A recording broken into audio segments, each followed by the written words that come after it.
Carrier executives from all modes have been forecasting tightening capacity and, as a result, upward pressure on rates. Are they right? After several years of declining freight volumes, excess capacity, and downward pressure on rates, can such forecasts be best attributed to wishful thinking? Or do economic indicators really point to a quickly growing economy that is sure to suck up all available transport capacity? At the recent SCL-CITA conference, the forecast presented by Robert Hogue, senior economist from RBC Royal Bank, shed some light on that question. Based on our macroeconomic scenario, we're expecting the Canadian dollar in effect to stay above parity for the longest period since 1976.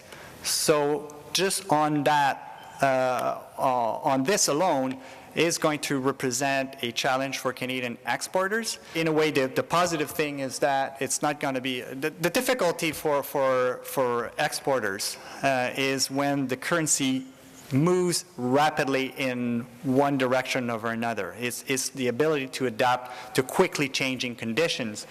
The fact that the Canadian dollar is going to stay above parity and not move that much will allow some time for Canadian exporters to adapt. Transborder LTL rates declined 5.3% in 2010, while truckload rates declined 2.9%, according to the Canadian General Freight Index. Based on Hogue's economic forecast, it would appear transborder rates will continue to face downward pressure, but the reverse will be true for domestic hauls. Looking inside our border, the activity taking place inside our border, since the start of the recovery, Canada's domestic economy has done quite well.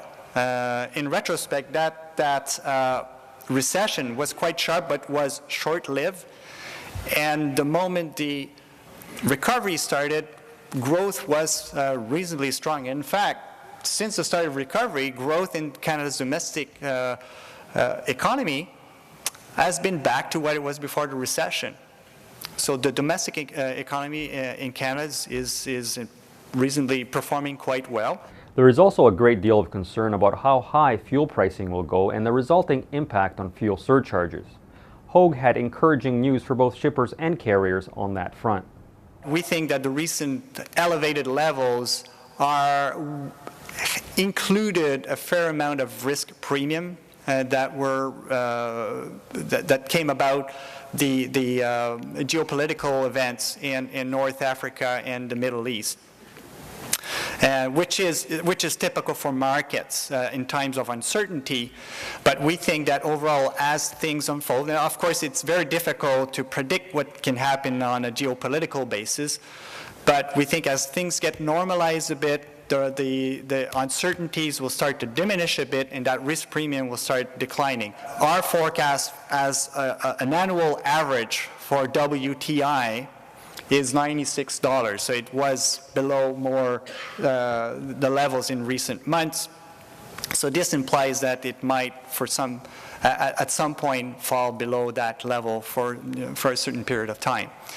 For next year, we're expecting WTI to be at $102 US per barrel, so roughly within the range where it's been recently. And our experts tell us that the long-range price forecast is around $100 per barrel US. So we're not in the camp of peak oil at $150, $200 per barrel.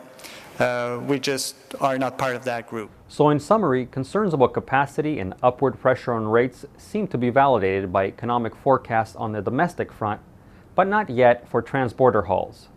And fuel surcharges may not get much worse than they are now.